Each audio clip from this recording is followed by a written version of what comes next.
Hello दोस्तों, story line wise channel में आपका स्वागत है।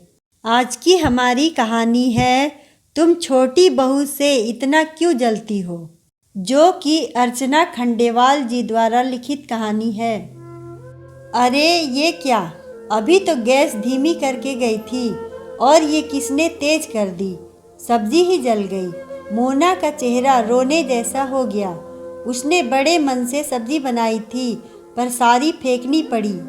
वो दूसरी सब्जी बनाने जा रही थी कि हेमा जी की आवाज़ कानों में पड़ी।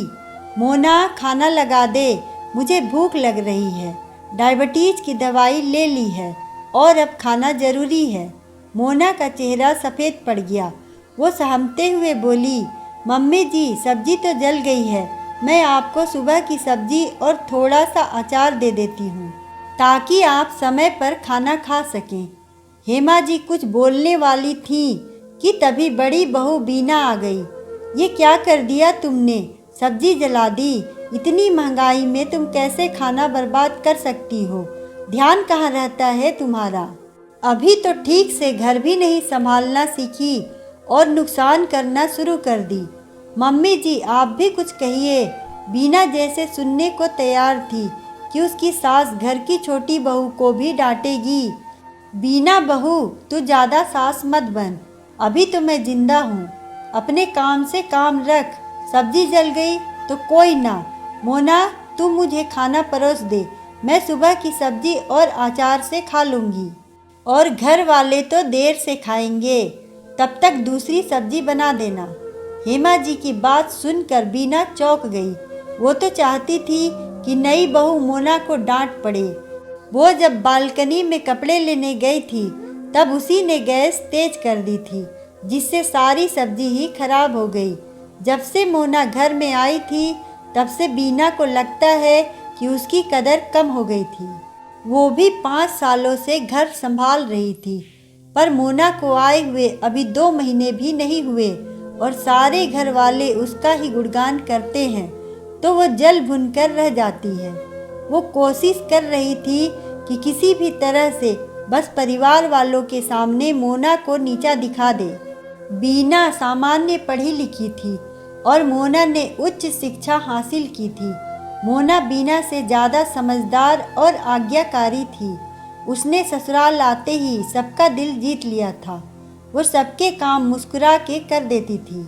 परिवार में सास ससुर के खाने पीने से लेकर दवाई तक का बड़ा ध्यान रखती थी और ननद के कॉलेज की पढ़ाई के लिए नोट्स भी बना देती थी। रसोई के काम में मोना इतनी चतुर नहीं थी, पर वो कभी किसी काम के लिए मना नहीं करती थी, कोशिश करके काम कर ही लेती थी।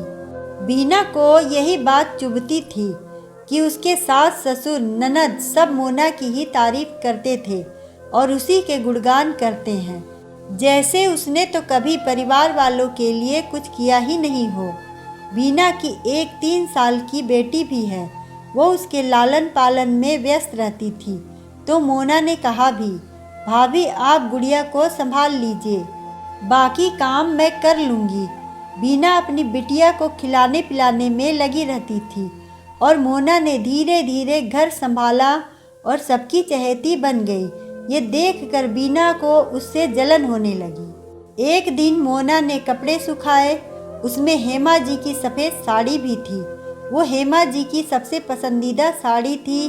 बीना चुपके से बालकनी में आई और उसने वो साड़ी पर लगी कपड़े की पिन हटा दी और कमरे में आ गई। थोड़ी देर बाद घर की घंटी बजी।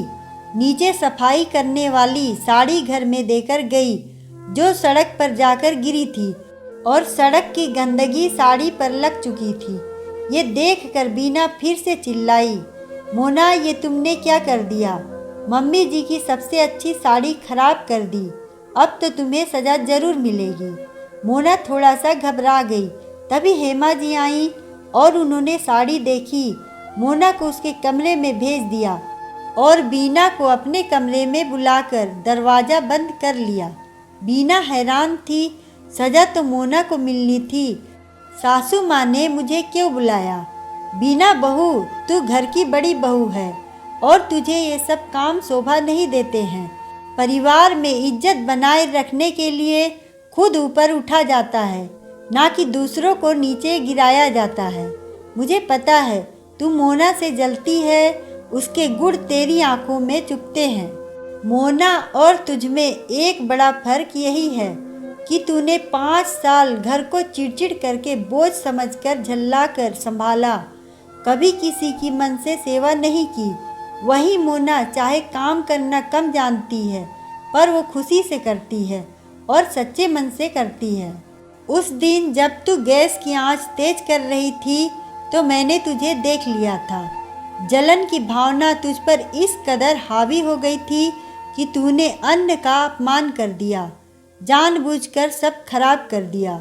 मुझे लगा तू सुधर जाएगी, पर उस दिन अपने कमरे की खिड़की से मैंने तुझे जानबूझकर साड़ी से पिन हटाते हुए और साड़ी नीचे गिराते हुए देखा और तूने सारा इल्ज़ाम मोना पर लगा दिया।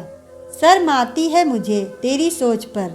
अपनी ही देवरानी से जलती है, उसे सबकी आंखों में नीचा गिराना चाहती है।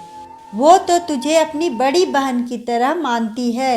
मैं उसके सामने भी तुझे डांट सकती थी, पर फिर उसकी नज़रों में तेरा सम्मान कम हो जाता, इसलिए मैंने कमरे में बुलाया। परिवार के सदस्यों में आपस में जलन की भावना हो तो परिवार में प्रेम नहीं बना रहता है, वो घर बिखर कर रह जाता है। तुम दोनों को मिलकर घर संभालना है। जिस तरह मेरे दोनों बेटे मिलकर दुकान संभाल रहे हैं, उस तरह तुम घर मिलकर नहीं संभाल सकती हो। वो तुझे बड़ी बहन समझती है, तो तू क्या उसे छोटी बहन नहीं समझ सकती? अच्छी भावना से नए रिश्ते की शुरुआत करोगी तो सब अच्छा ही होगा। वो तेरा काम भी कर लेती है ताकि तू गुड़िया की अच्छे से देखभाल कर सके, फिर भी तू उससे जलती हो। ये तो बहुत ही गलत भावना है। अपनी सासू माँ की बात सुनकर बीना का चेहरा फीका पड़ गया। उसने माफ़ी मांग ली और कहा वो फिर ऐसा कभी नहीं करेगी। मोना के आते ही रोज़ उसकी तारीफ़ें होती थी। उससे मैं अपने आप को असुरक्षित महसूस करने लगी थी, पर अब ऐसा नहीं होगा। कमरे से निकलकर बीना की सोच बदल गई थी। जलन की भावना प्यार की भावना में बदल गई थी और अब वो मोना को मन से छोटी बहन मानने लगी थी। हेमा जी की समझदारी से देवरानी और जेठानी मिलकर प्यार से घर चलाने लगी।